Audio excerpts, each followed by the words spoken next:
একদিন একজনের সাথে আমি একটা বাজারে হাঁটছিলাম, তো কলা কিনবেন তিনি, নাম বলছি না, আমি নাম সঙ্গত কারণে বলছি না। তাই বললাম যে স্যার এগুলো নেন, এটা ভালো আছে।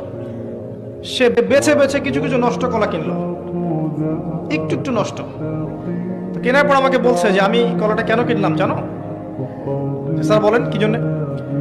যে এই কলাটা কেউ কিনবে না, এই বেচারার এই টাকাটা নষ্ট হবে, এটা চিন্তা করে আমি কলাগুলো কিনে ফেলছি। বলেন তো, দাড়ি টুপি নিয়ে আমি কখনো এই কাজটা করতে পারছি? অনেক মানুষ আছে ভাই, বাইরের থেকে দেখলে যেটা মনে হয় আসলটা ব্যাপারটা এমন নয়, ভিতরে প্রচুর ইমানদার মানুষ আছে।